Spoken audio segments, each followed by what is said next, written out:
You know what most people never realize? Every single thought you had yesterday while brushing your teeth, every feeling you dismissed as you scrolled through your phone, every quiet assumption you made about yourself when nobody was watching, all of it went somewhere. It didn't just evaporate into thin air.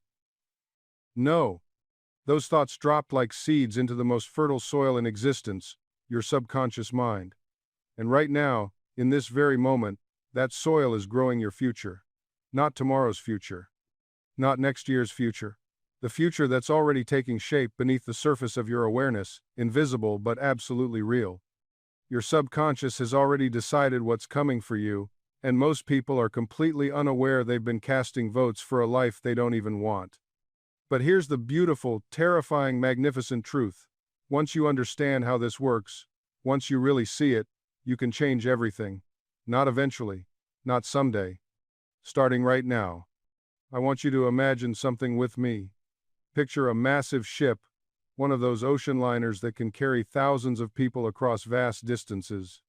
Now, on the deck of that ship is a captain's wheel, and someone is standing there, hands on the wheel, making tiny adjustments. That person believes they're steering the ship. They feel the wheel turn. They see the horizon shift slightly. They're convinced they're in control. But here's what they don't see.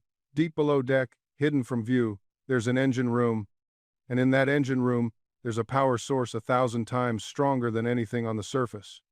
That engine has been programmed with a destination, and it's pulling the entire ship wheel, captain, and all toward that predetermined point. You can turn the wheel all you want on the surface, but unless you go down into that engine room and change the programming, you're going to end up exactly where the engine is taking you, no matter how hard you try to steer differently.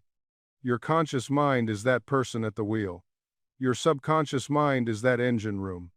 And most people spend their entire lives frantically turning the wheel, wondering why they keep ending up in the same places, facing the same problems, attracting the same situations, feeling the same feelings year after year after year. Let me tell you something I discovered after working with thousands of people, after seeing miracle after miracle, after witnessing the impossible become routine. Your subconscious mind doesn't care about your wishes. It doesn't care about your goals. It doesn't care about your New Year's resolutions or your vision boards or your positive affirmations if those things are only happening on the surface. Your subconscious only responds to one thing: what you've accepted as true, what you've impressed upon it with feeling, with repetition, with emotional conviction. And once something is accepted by your subconscious, once it's impressed deeply enough, your subconscious goes to work with a power that makes conscious effort look like a child blowing on a sailboat. I've seen a woman dying of tuberculosis, given up by every doctor, recover completely because she finally understood how to impress her subconscious with the idea of perfect health. I've seen men bankrupt and broken become wealthy beyond measure, not through schemes or luck, but by changing what their subconscious accepted as true about prosperity. I've seen relationships healed, addictions dissolved, terminal diagnoses reversed, not through magic, not through wishful thinking, but through understanding this one principle. Your subconscious is right now, in this moment, building your future based on the blueprints you've given it. And most of those blueprints were handed over unconsciously, accidentally, through fear and doubt and inherited beliefs you never questioned. So let me ask you directly, what have you been impressing upon your subconscious? When you think about money, what feeling arises in your body before you can even form a thought? When you imagine love, do you feel expansion or contraction? When you consider your health, your future, your worthiness, what's the emotional tone that colors those thoughts? Because that emotional tone, that feeling underneath the surface, is the language your subconscious speaks, and it's listening, always accepting, always creating. The reason your life looks the way it does right now isn't because of bad luck or unfair circumstances or other people's choices. Those things may appear to be the causes, but they're actually the effects. They're the visible manifestation of invisible patterns running in your subconscious mind. You are not a victim of your circumstances. You are a victim of your conditioning. And the moment you truly understand this, the moment it clicks, not just intellectually but in your bones, that's the moment everything changes. Think about the last time you tried to change something about your life. Maybe you wanted to lose weight, so you set a goal, you made a plan, you started strong. But within weeks or months, you were right back where you started. Or maybe you decided to be more confident, so you read books and practiced techniques, but in the crucial moment, the old fear returned and you shrank back into familiar patterns. Why? Because you were working at the surface level. You were trying to steer the wheel while the engine below was programmed for a completely different destination. Your subconscious doesn't understand logic or reason or willpower. It only understands impression. It only responds to what you felt deeply and repeatedly. A child doesn't learn to fear dogs because someone explained the logical reasons why dogs might be dangerous. A child learns to fear dogs because one day a dog barked loudly and the child felt terror, and that terror impressed itself on the subconscious mind, and from that moment forward, the subconscious produces fear whenever a dog appears. No reasoning can change this. No amount of logical explanation makes the fear disappear. The only thing that changes it is a new impression, a new feeling, experienced deeply and repeatedly, that overwrites the old pattern. This is how your entire life has been constructed. Every limitation you experience now was once impressed upon your subconscious when you were too young or too overwhelmed to question it. Someone told you that you weren't smart enough, and you felt the shame of it, and your subconscious accepted it as true. You saw your parents struggle with money, and you felt the anxiety in the house, and your subconscious concluded that financial struggle is simply how life works. You experienced rejection, and the pain of it carved a groove so deep in your subconscious that now it automatically expects rejection and unconsciously creates situations where rejection occurs just to confirm what it already believes to be true. But here's the magnificent part, the part that changes everything. Your subconscious mind cannot tell the difference between a real experience and a vividly imagined one. If you can feel something deeply in your imagination, if you can experience it with emotional intensity in your mind's eye, your subconscious accepts it just as readily as if it happened in the physical world. This isn't theory. This isn't metaphor. This is how your subconscious actually works. This is the key that unlocks everything. When I was a young man, I was plagued by a terrible skin condition. It covered my body and caused me constant pain and embarrassment. I went to doctor after doctor, tried treatment after treatment, and nothing worked. I was desperate. But then I learned this principle, and I decided to test it with everything I had. Every night before sleep, when the subconscious is most receptive, I would imagine my skin perfectly clear and healthy. I wouldn't just visualize it, I would feel it. I would run my imaginary hands over smooth, healthy skin. I would feel the relief, the freedom, the joy of being healed. I did this night after night with absolute conviction, and within a relatively short time, my skin began to clear. The doctors had no explanation. But I knew exactly what had happened. I had given my subconscious a new blueprint, impressed it with feeling and repetition, and my subconscious had done what it always does. It manifested the impression into physical reality.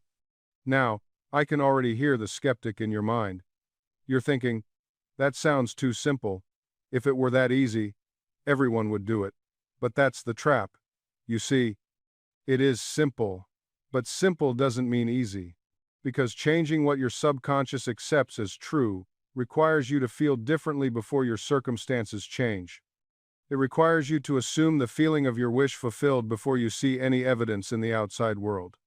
And this goes against everything you've been taught. You've been taught to believe what you see, but the truth is reversed. You see what you believe.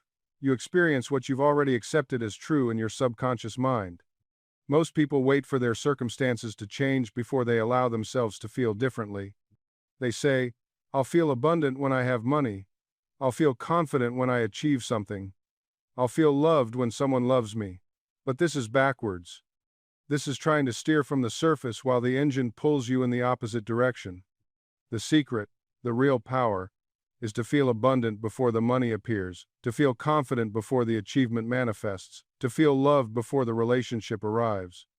Because when you can generate that feeling internally and impress it upon your subconscious through repetition and emotional conviction, your subconscious must create external circumstances that match that internal state. It has no choice. It's law. As within, so without. As above, so below. As in the subconscious, so in the world. Your subconscious is not your enemy. It's not sabotaging you. It's actually the most loyal servant you could ever have. It never judges. It never questions. It simply accepts whatever you impress upon it and works day and night to make it real. If you've impressed poverty upon it through worry and fear, it will faithfully create poverty.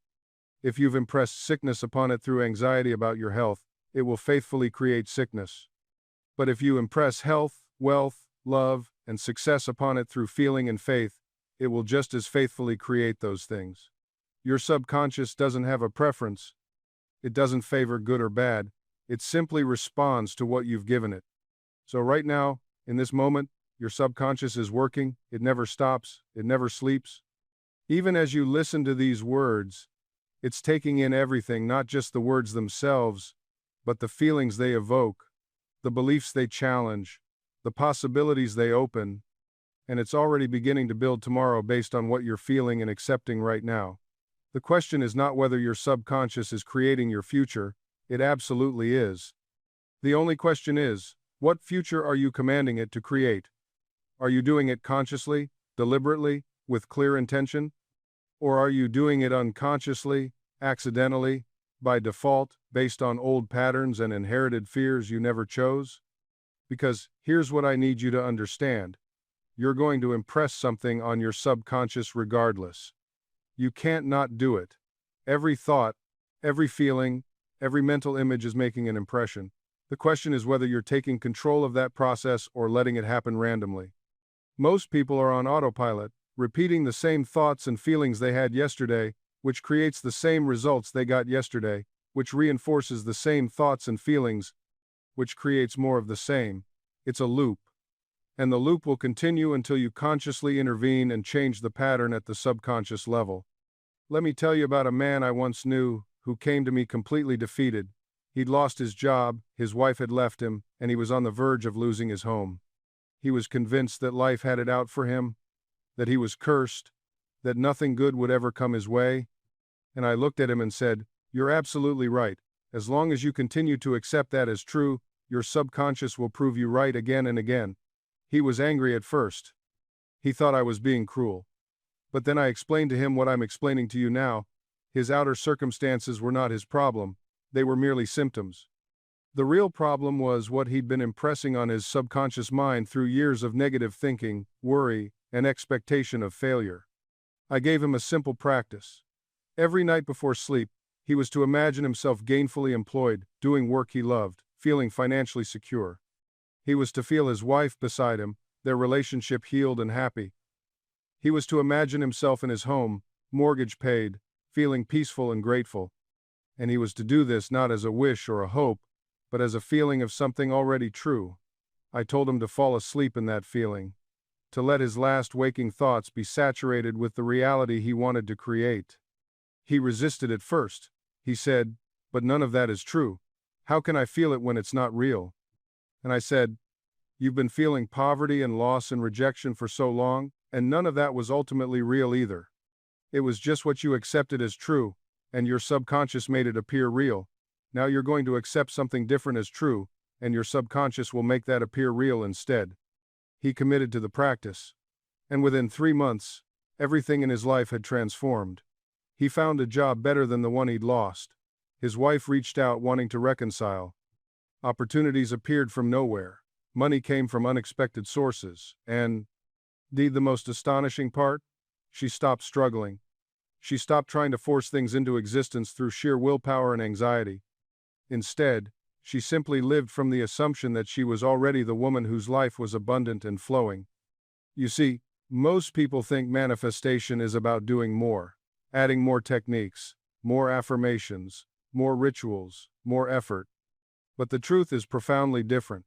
Manifestation happens when you subtract the resistance, when you remove the doubt, when you stop interfering with the natural creative flow of your subconscious mind. Think of a river flowing to the ocean. It doesn't struggle, it doesn't question, it doesn't wake up one morning and think, "Maybe I won't make it today." The river simply flows according to its nature. And if there's an obstacle in its path, what does it do? It doesn't fight the obstacle head on. It flows around it, it finds another way. Or it gently, persistently wears it down over time. Your subconscious mind is like that river. It's already flowing toward the manifestation of whatever you've impressed upon it. The problem is that your conscious mind keeps building dams of doubt, fear, and contradiction. Every time you affirm, I am wealthy, and then think, but look at my bank account, you've just placed another boulder in the stream. Every time you visualize your perfect health, and then worry about symptoms, you've constructed another barrier. The secret isn't to push harder, it's to let go more completely. This is what I mean when I say feeling is the secret, not the feeling of desperation, not the feeling of wanting, not the feeling of hoping and wishing, but the feeling of already being, the feeling of having, the feeling of living from the end result as if it's your current reality. When you truly feel this way, something remarkable happens in your nervous system. Your body begins to produce the chemistry of that reality. Your brain fires in the patterns of that experience. And your subconscious mind, it accepts this as instruction, as truth, as the blueprint for what must be materialized in your three-dimensional world. And the subconscious mind doesn't question, it doesn't argue, it doesn't say, "Are you sure about this?" It simply accepts and begins the process of manifestation. Now, let me share with me a principle that will change everything for you. The subconscious mind cannot tell the difference between a real experience and a vividly imagined one. Read that again. Your subconscious cannot distinguish between what actually happened and what you imagine with emotional intensity. This is why Olympic athletes visualize their performances. This is why successful people mentally rehearse their victories before they happen. They're not just daydreaming. They're impressing their subconscious mind with the pattern of success. When you vividly imagine yourself living in abundance, feeling the emotions of wealth, experiencing the reality of health, your subconscious accepts this as fact. It then goes to work to make your external reality match your internal impression. Think about this carefully. Every night before sleep, you have a golden opportunity. In that drowsy state between waking and sleeping, your conscious mind relaxes its grip. The critical faculty that usually filters your thoughts becomes quiet. This is when your subconscious is most receptive. What are you feeding it in those precious moments? Worries about tomorrow? Replays of today's problems? Fears about money, health, relationships? Or are you deliberately, consciously, purposefully impressing it with the life you desire to live? I can hear some of you thinking, but Joseph, isn't this just fantasy? Isn't this avoiding reality? No, this is creating reality. You are not avoiding anything. You are consciously choosing what you will accept as true in your inner world, knowing that your outer world must conform to it. Reality is not something fixed and unchangeable that exists outside of you. Reality is the outpicturing of your consciousness. Change your consciousness, and you must change your reality. This is law. This is how the universe operates. You see, most people are trying to change their lives from the outside in. They're pushing, forcing, manipulating external circumstances, hoping that somehow their inner world will shift. But this is backward. This is why they exhaust themselves and see minimal results. The master works from the inside out. The master knows that to change what you see, you must first change the one who is seeing. Let me give you a concrete illustration. There was a woman who came to me years ago, desperate about her financial situation. She was working 3 jobs, barely sleeping, her health deteriorating, and still, she couldn't get ahead. Every time she saved a little money, an emergency would arise and wipe it out. She felt cursed. She felt the universe was against her. I asked her a simple question, "What do you believe about money?" Her answer revealed everything. She said, "Money is hard to get and easy to lose. Rich people are greedy. I'll never have enough." There it was, her consciousness, her inner conviction, and her outer world was merely reflecting this inner belief with perfect accuracy. I didn't tell her to work harder. I didn't give her investment advice. I gave her a mental diet. I taught her to change her inner conversation about money. Every day she began to affirm, "Money flows to me easily and naturally. I am a magnet for abundance. I am prosperous in every way." At first, these words felt like lies to her. Her rational mind rebelled. But I told her what I'm telling you now. Your rational mind is not in charge of manifestation. Your subconscious mind is. And the subconscious doesn't argue. It simply accepts what you persistently impress upon it. Within 6 weeks, something remarkable happened. Not magic, not wishful thinking. but law. She received an unexpected job offer that paid more than all three of her jobs combined. A debt she thought she owed was forgiven due to an accounting error. An old friend repaid money she had completely forgotten about. Did the universe suddenly decide to favor her? No. Her consciousness shifted, and her reality had no choice but to follow. This is not isolated. This is pattern. This is principle. Your consciousness is the master key. Change it, and you change everything. Your mental diet determines your destiny. What you habitually think about grows in your experience. This isn't metaphor, it's mental law. Listen carefully. Your mind accepts what you persistently feed it. Feed it worry, and you manufacture circumstances to worry about. Feed it abundance, and opportunities multiply before your eyes. The mind doesn't judge, it simply accepts and creates. I knew a man who spent years complaining about his health. Every morning, he cataloged his symptoms. Every evening, he discussed his ailments. His subconscious listened faithfully and gave him more to complain about. His body became the perfect reflection of his mental conversation. I said to him, "Stop rehearsing illness. Start affirming perfect health." He protested. "But I feel these symptoms." I explained. "Your feeling follows your thinking. Change the thought, and the feeling must follow." He began a new practice. Morning and night, he declared, "I am healthy, whole, and complete. Every cell in my body is filled with divine life." He refused to discuss symptoms. When friends asked about his condition, he responded with certainty, "I'm getting better every day." Within weeks, improvement came. Within months, he was transformed. The doctors called it remarkable. I called it predictable. He had changed his mental diet, and his body had no choice but to reflect that change. Your words reveal your beliefs, and your beliefs create your world. Monitor your speech. What do you say about yourself when no one is listening? What do you declare about your circumstances? These private conversations shape your public reality. Many people poison themselves with their own speech. "I can't afford it. I'm not lucky. Things never work out for me." Each statement is a decree, a command to the subconscious mind. And the subconscious, ever faithful, works tirelessly to prove you right. Reverse this pattern. Speak only what you wish to experience. If you want prosperity, stop discussing poverty. If you want health, stop rehearsing illness. If you want success, stop predicting failure. This requires discipline. Your old patterns will resist. Your circumstances will seem to contradict your new declarations. Persist anyway. You are reconditioning your consciousness. Your old world, the world of lack, struggle, and limitation, will fight to maintain itself. It will present you with evidence, bills that seem insurmountable, relationships that appear broken, conditions that look permanent. This is the death rattle of the old consciousness. Do not be moved by it. I knew a woman who practiced this faithfully. She affirmed abundance while her bank account showed $12. She affirmed health while doctors spoke of chronic conditions. She affirmed love while living alone in a small apartment.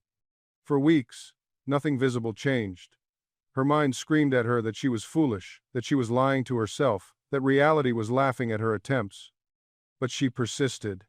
Every morning, every night, she spoke her new truth. I am abundantly supplied. I am vibrantly healthy. I am surrounded by love. She did this, not as wishful thinking, but as an act of impressing her subconscious with a new pattern. Then something shifted, not in her circumstances first, but in her consciousness. She stopped feeling desperate. The anxiety that had gripped her for years began to loosen.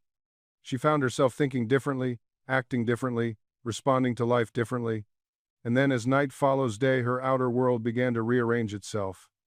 An unexpected opportunity appeared. Her health began to improve. People were drawn to her changed energy. Within 6 months, her entire life had transformed. Not through struggle, not through force, but through the persistent reconditioning of her subconscious mind. This is the pattern. This is the law. You impress the subconscious, and the subconscious expresses as your experience. There is no other way. You cannot think poverty and experience wealth. You cannot think sickness and experience health. You cannot think loneliness and experience connection.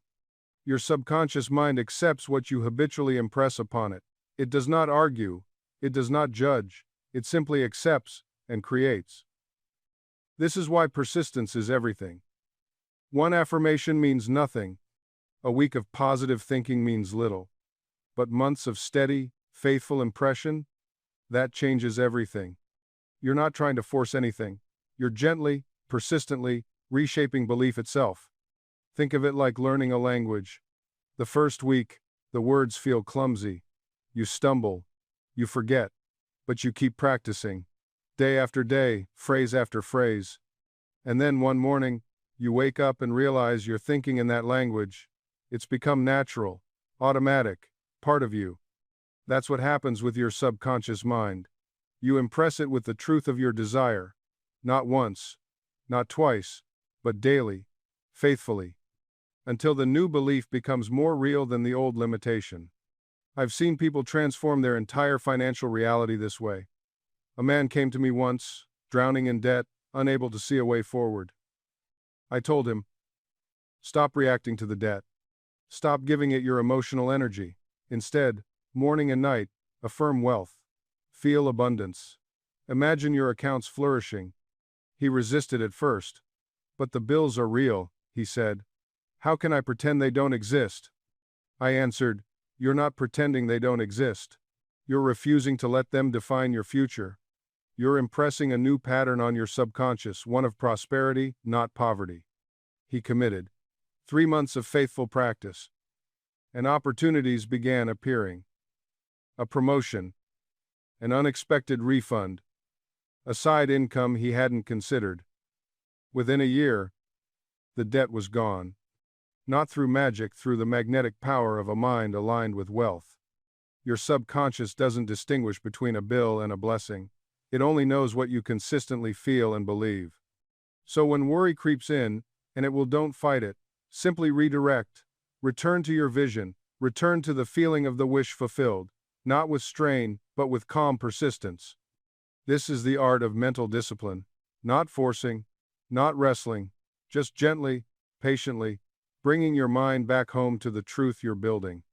Because here's what I've learned through years of working with the mind: when you approach your subconscious with force, it resists. When you approach it with patience, it opens like a flower to sunlight.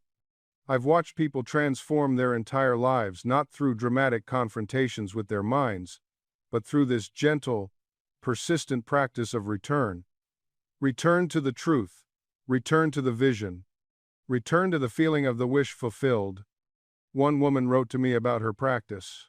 She was affirming abundance, but every day her bank account seemed to scream the opposite message. She'd look at those numbers and feel her stomach drop. Feel that old fear creeping back in. So she developed what she called her return ritual. Every single time she checked her balance and felt that fear, she'd immediately place her hand on her heart and say, I am abundantly supplied. Money flows to me freely and easily. Not to deny the numbers, not to pretend they weren't there, but to refuse to let those numbers be the final word on her reality. And something remarkable happened. Not overnight, let me be clear about that. But gradually, systematically, her mind began to shift. The numbers stopped having the same emotional charge. She'd look at them, acknowledge them, and then gently return to her truth. Within 6 months, opportunities she couldn't have imagined began appearing. A business idea that actually worked. A sudden debt forgiveness she never expected. Money from sources she'd forgotten about. But here's what she told me was the real miracle: it wasn't the money itself. It was that she'd learned how to be the master of her own mind. She'd discovered that she didn't have to be the puppet of every circumstance that showed up in her outer world. That's the power of this gentle persistence. That's the power of the return. The return is not about brute force. It's not about clenching your fists and fighting against the tide of old thoughts. It's about something far more elegant. It's about the quiet decision to turn back toward the truth every single time you catch yourself drifting. Think of it like this. Imagine you're learning to play the piano. In the beginning, your fingers stumble. They hit the wrong keys. They hesitate. But each time you practice, each time you return to the correct notes, you're carving a pathway in your mind. You're building muscle memory. Eventually, your fingers find the right keys without conscious effort. The music flows naturally. This is what happens with your thoughts. Every time you return to your desired state, every time you redirect your attention back to the feeling of the wish fulfilled, you're strengthening that neural pathway. You're making it easier for your mind to default to that frequency. You're training your consciousness to live in the state you desire. And here's what most people miss. They think the return is about denying what they see. They think it's about pretending the problem doesn't exist. But that's not it at all. The return is about choosing which state you're going to feed. It's about deciding which reality you're going to nourish with your attention. You can acknowledge what's in front of you without giving it power. You can see the current circumstance without accepting it as permanent. The difference is monumental. One keeps you trapped in reaction. The other sets you free to create. I've watched people transform their entire lives through this practice, not through dramatic interventions, not through sudden windfalls, but through the steady, patient, persistent return to their desired state. Day after day, moment after moment, thought after thought. There was a man who came to me once, struggling with his business. Every day brought new evidence of failure. Bills piling up, customers disappearing, partners doubting.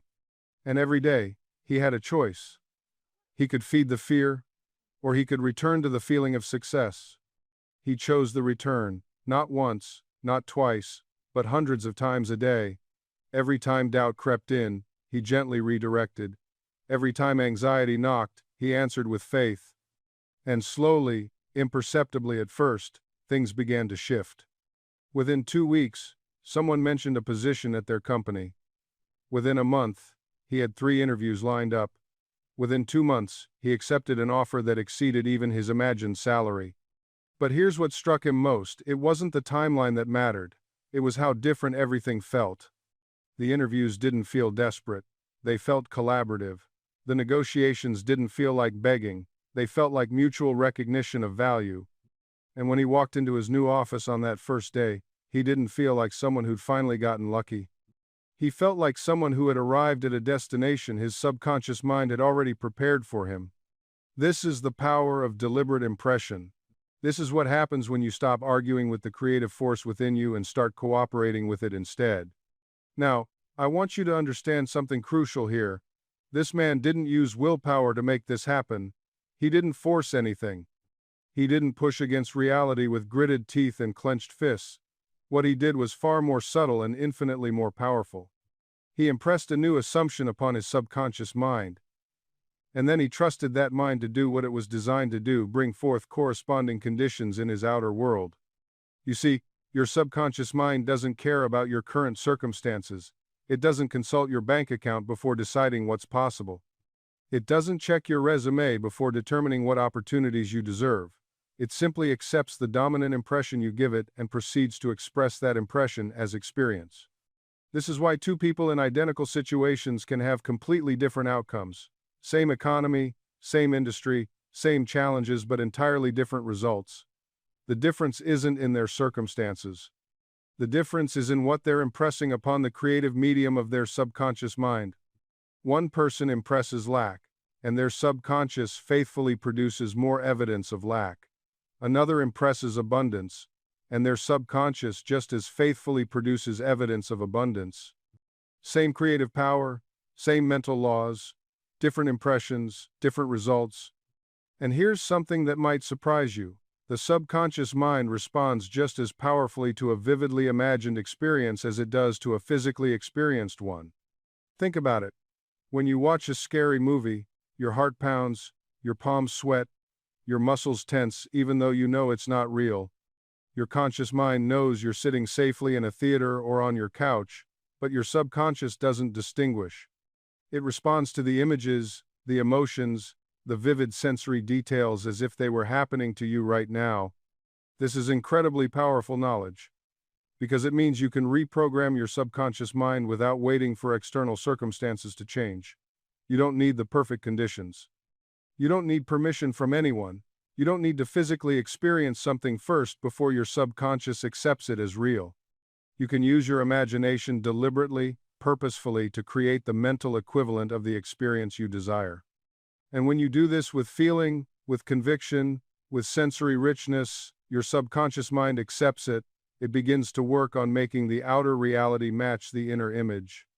I've seen this work in the most remarkable ways. A woman came to me once, terrified of public speaking. Just the thought of standing in front of an audience made her physically ill. Her career was suffering because she couldn't present her ideas at meetings. Every time she tried, panic overwhelmed her. I taught her this principle. Every night before sleep, and every morning upon waking, she spent 10 minutes in a relaxed state, vividly imagining herself speaking confidently before an audience. She didn't just visualize the scene from a distance, she stepped into it. She felt the floor beneath her feet. She saw the faces in the audience, attentive and receptive. She heard her voice, clear and strong, flowing effortlessly. She felt the calm confidence in her chest, the certainty that she had valuable things to say. She did this consistently for 3 weeks, and something remarkable happened. The next time she had to present, the fear was still there, but it was manageable. Her body responded differently, because her subconscious had already experienced successful public speaking dozens of times in her imagination. This is the difference between intellectually understanding something and embodying it at the subconscious level. You can read 100 books on confidence, attend workshops, listen to podcasts, but if your subconscious mind still holds the image of yourself as inadequate, nothing external will change your internal reality. The subconscious doesn't argue, it doesn't debate, it simply accepts and executes. This is why affirmations alone often fail. People stand in front of mirrors saying, "I am confident," while their subconscious screams back, "No, you're not. Remember last week when you fumbled that conversation?" There's a conflict, a dissonance, and the subconscious, being far more powerful, usually wins. But when you use visualization, when you engage the imagination fully, you bypass the conscious mind's doubts. You're not arguing with your limitations. You're showing your subconscious a new reality, one vivid frame at a time. You're programming through experience, not through reasoning. Let me share another example. I knew a man who had struggled with chronic anxiety for years. He would wake up every morning with a knot in his stomach, dreading the day ahead. He tried medication, therapy, meditation, everything helped a little, but nothing fundamentally shifted his baseline state. Then he began a simple practice. Every night before sleep, he would imagine himself waking up feeling peaceful. Not just think about it, truly imagine it. The sensation of opening his eyes with a sense of calm, the ease in his chest, the quiet confidence that the day would unfold gracefully. He would feel his feet touching the floor with gratitude, see himself moving through his morning routine with presence and joy. He did this for 30 days straight. Nothing else changed in his external life, same job, same responsibilities, same circumstances. But on day 31, he woke up. Different. The knot wasn't there. The dread had softened. His nervous system had been retrained. His subconscious mind had accepted this new pattern as normal. And here's where it gets remarkable. This wasn't just mental gymnastics. His entire physiology responded. The cortisol levels that had been chronically elevated began to normalize. The muscle tension that had become his default state started to release. His digestion improved. His sleep deepened. Why? Because your subconscious mind doesn't distinguish between a vividly imagined experience and a real one. When you repeatedly imagine yourself calm, confident, and at peace, your subconscious accepts this as your new reality and adjusts your entire nervous system accordingly. This is the secret that transforms lives.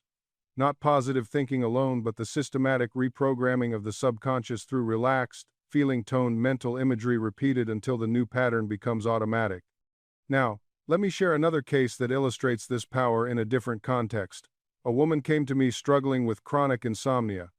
She'd tried everything: medications, sleep hygiene, meditation apps, you name it. Nothing worked. Every night, as bedtime approached, she'd feel the familiar dread building. Here we go again, she'd think.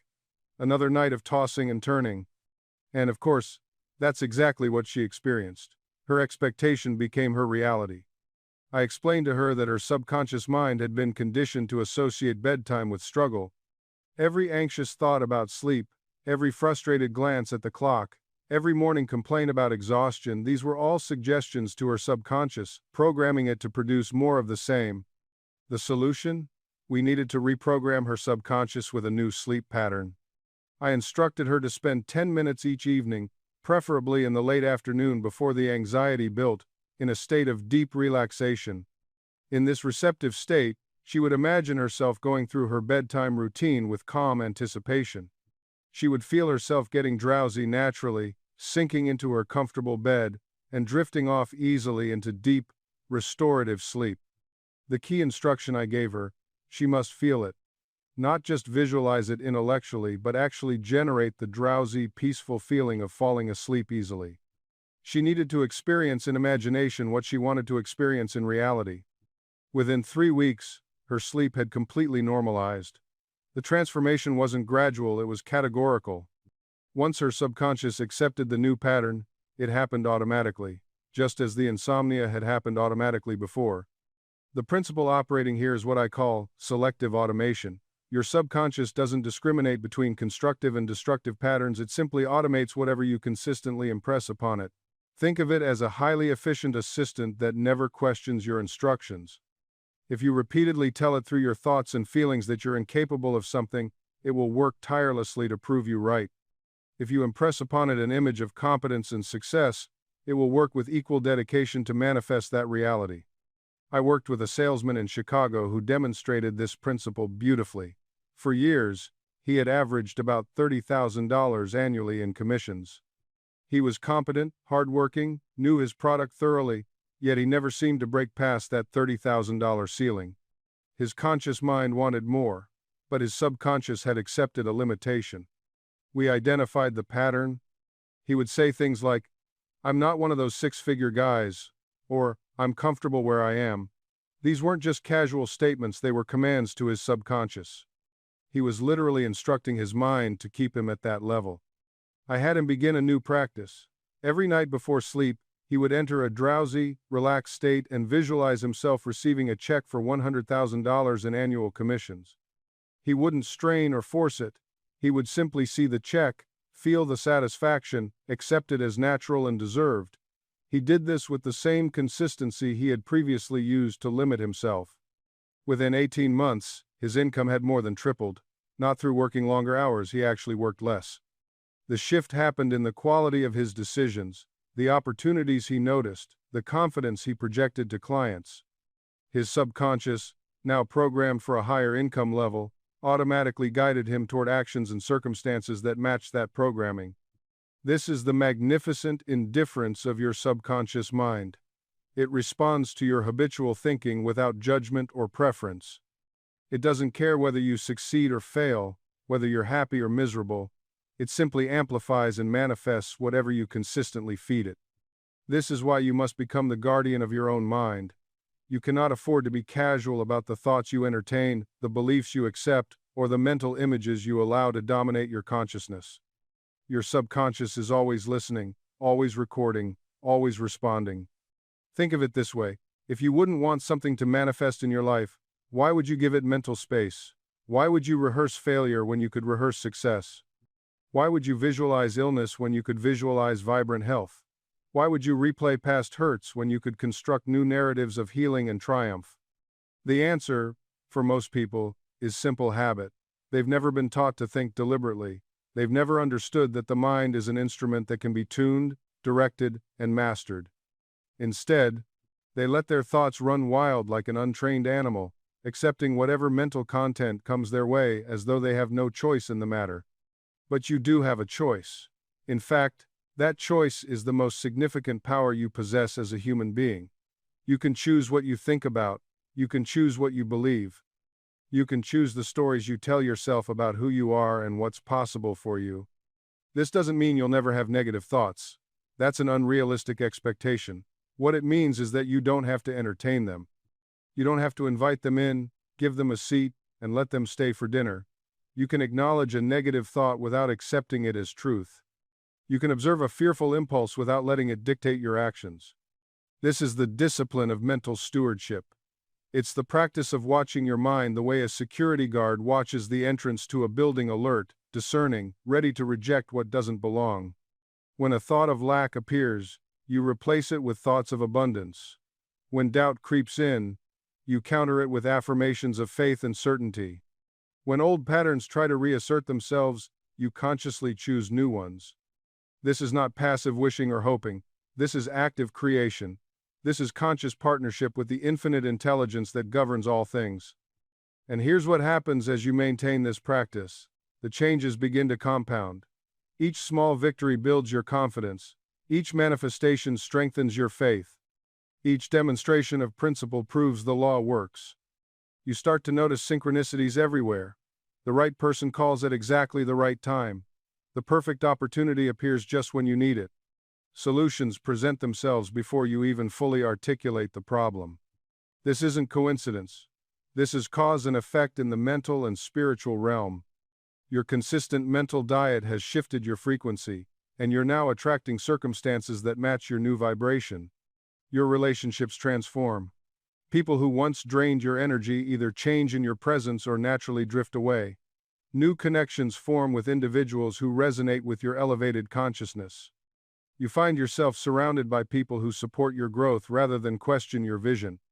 Your financial situation shifts, not because you're working harder, but because you're working with universal law. Opportunities for increase appear. Unexpected income arrives. The very universe seems to conspire to bring you what you need. Your health improves. As you release mental toxins, fear, resentment, anxiety, your body responds. The mind-body connection is absolute. What you impress upon your subconscious mind manifests in your physical experience. But perhaps the most profound change is internal. You develop an unshakable peace. Not the peace that depends on external circumstances being favorable, but the peace that comes from knowing you are one with infinite power. The peace that remains steady regardless of what appears in your outer world. You stop being victim to circumstances. You recognize yourself as creator of circumstances. This shift in identity is the greatest transformation of all. You no longer ask, "Why is this happening to me?" Instead you ask, "What am I creating here, and do I want to continue creating it?" This simple shift in questioning changes everything. You take full responsibility, not in a way that burdens you with guilt, but in a way that empowers you with choice. If you created this, you can create something different. And when you begin to exercise that choice consciously, deliberately, something extraordinary happens. The world around you begins to respond. Not because the world has changed, but because you have changed the lens through which you perceive it. You start noticing opportunities that were always there but invisible to your old state of consciousness. Doors open because you are finally ready to walk through them. People appear in your life who reflect your new inner frequency. It's not magic. It's alignment. Think of yourself as a radio station.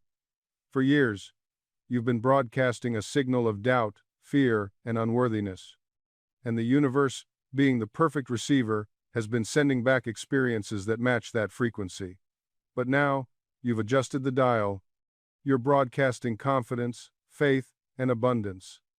And slowly, the universe begins to match that new signal. The feedback you receive changes. The circumstances shift. The same effort that once led nowhere suddenly produces results, because you are no longer working against yourself. You are finally moving in harmony with the creative power within you. Let me be clear about something important. This doesn't mean you'll never face challenges again. Life will still present obstacles, but your relationship to those obstacles transforms. Where you once saw a dead end, you now see a detour. Where you once saw failure, you now see feedback. Where you once saw rejection, you now see redirection. The external event may be the same, but your internal response is entirely different. And it is your response, not the event itself, that determines your experience. I've watched people lose everything and rise stronger than before, simply because they refused to internalize the loss as an identity. They said, "This happened, but it is not who I am. I am not defined by this moment." And from that place of detachment, they rebuilt. Not from desperation, but from vision. Not from fear, but from faith. This is the paradox that most people never grasp. They think detachment means not caring. They think it means becoming cold, indifferent, mechanical. But that's not detachment, that's suppression, that's denial. True detachment is the opposite. It's caring deeply about your vision while releasing your grip on the outcome. It's investing fully in the process while knowing that your worth isn't dependent on the result. When you're attached, you strangle your dreams with anxiety. You suffocate them with doubt. You crush them under the weight of need. But when you're detached, you give your dreams room to breathe. You give them space to grow. You allow them to manifest in ways that might be even better than what you originally imagined. I've watched this transformation happen countless times. A person comes to me desperate for a specific job, a specific relationship, a specific outcome. They're white-knuckling their way through life, trying to force reality to conform to their narrow vision, and nothing works. Everything they touch seems to fall apart. Why? Because their energy is contracted, fearful, grasping. Then something shifts. Maybe through understanding, maybe through exhaustion, they finally let go. Not of the dream itself, but of the death grip they had on how it must unfold. And suddenly, doors open, opportunities appear, things start flowing, not always in the exact form they expected, but often in ways that serve them far better. This is because your subconscious mind is far more creative than your conscious mind. Your conscious mind can only see the obvious path, the direct route, the logical progression. But your subconscious has access to infinite intelligence. It can orchestrate circumstances, arrange synchronicities, and bring about solutions that your limited conscious awareness could never conceive. But it can only do this when you get out of the way, when you stop micromanaging the universe, when you plant the seed with faith and then allow it to grow in its own perfect timing. You wouldn't dig up a seed every day to check if it's sprouting, would you? That would kill it. Yet this is exactly what so many people do with their desires. They plant the seed in consciousness through prayer or visualization, and then immediately dig it up with doubt. Is it working? Why hasn't it happened yet? Maybe I'm doing it wrong. This constant checking is a form of anxiety, and anxiety is faith in reverse. It's using your imagination to create what you don't want instead of what you do want. The subconscious mind works best in a state of relaxed expectancy. Not tense hoping, not desperate wishing, but calm, confident knowing. The kind of knowing a farmer has when he plants his crop. He doesn't stand in the field all day demanding that the seeds grow faster. He plants them, waters them, and goes about his business. He knows the laws of nature will take care of the rest. Your subconscious operates according to laws just as reliable as the laws of nature. Actually, they're the same laws. The entire universe operates on one principle. Consciousness creates form. Mind precedes matter. Thought becomes thing. When you truly understand this, you stop forcing and start allowing. You stop pushing and start receiving. You plant your mental seed with feeling, you nourish it with faith, and then you relax into the certainty of its fulfillment. I've seen people transform their entire lives the moment they grasped this simple truth. They stopped exhausting themselves trying to figure out the how. They stopped manipulating circumstances and controlling outcomes. They simply impressed their desire upon their subconscious mind and trusted the infinite intelligence within them to bring it forth. And here's what happened.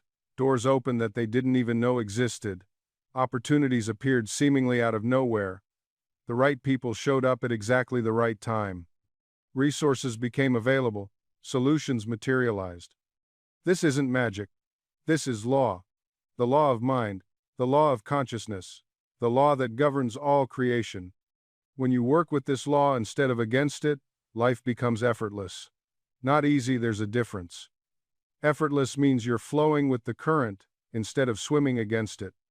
It means you're aligned with the infinite power that creates worlds, and that power is now creating through you. So let me share something with you that changed everything for me. I stopped asking, what do I need to do to make this happen? And started asking, what do I need to believe to allow this to happen? That shift from doing to allowing, that's where the magic lives. You see, most people are exhausting themselves trying to force doors open that would swing wide if they just believed they were already unlocked. They're pushing and straining and wondering why manifestation feels so hard. But here's what I discovered. The universe doesn't respond to your effort. It responds to your assumption. Think about a seed planted in the ground. Does it struggle? Does it worry? Does it wake up every morning wondering if it's doing enough to become a tree? No. It simply accepts its nature and allows the creative power of life to express through it. You are that seed. And the soil you're planted in is consciousness itself, infinite, abundant, and absolutely committed to your growth. So when you hold an assumption, when you persist in a belief about yourself, you're not trying to convince the universe of anything. You're not bargaining or begging. You're simply choosing the version of yourself that already exists in the infinite possibilities of consciousness. Every version of you exists right now. The wealthy you, the healthy you, the loved you, the successful you, they're all here, all present, all waiting. And which one shows up in your experience? The one you assume yourself to be, the one you persist in being, the one you say, I am to. This is why I keep coming back to assumption. Because assumption isn't wishful thinking, it's the mechanism of creation itself. When God said, I am that I am, that wasn't a philosophical statement. That was the creative principle revealing itself. You don't become what you want, you become what you assume you already are. This is the great secret hidden in plain sight throughout all mystical traditions. Think about it. When you watch a child pretending to be a superhero, they don't hope they're a superhero. In that moment, they are the superhero. They've completely assumed the state. Their body language changes, their voice changes, their entire being radiates that assumption, and in their world, it's absolutely real.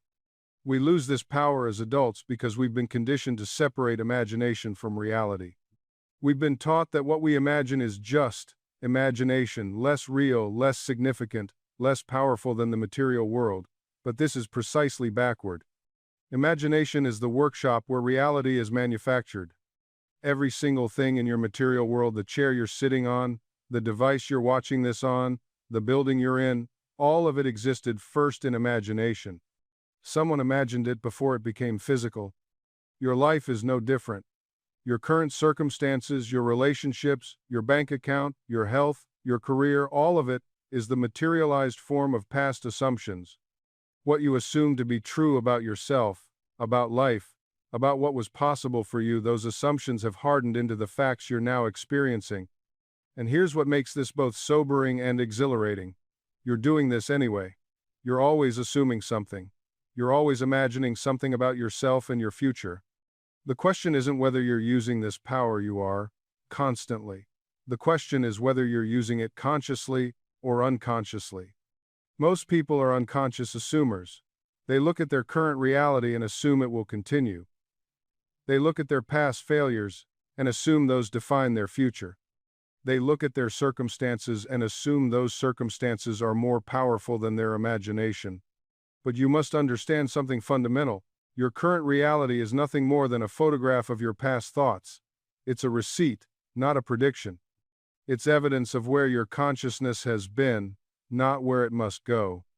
When you look at your bank account, you're not seeing your financial potential, you're seeing a historical record of your previous mental patterns.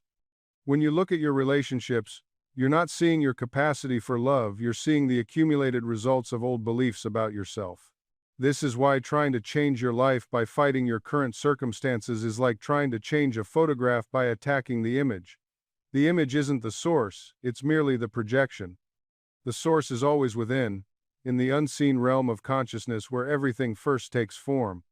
I want you to consider something that might shock you. Every limitation you see in your outer world exists only because you first accepted it in your inner world. Your circumstances didn't create your beliefs created your circumstances. The external world has no power except the power you give it through your attention and acceptance. Think about this carefully. The wealthy person and the poor person walk down the same street, but they see different worlds. One sees opportunity everywhere, the other sees obstacles. The street hasn't changed, consciousness has created two entirely different realities from the same raw material. This is your power.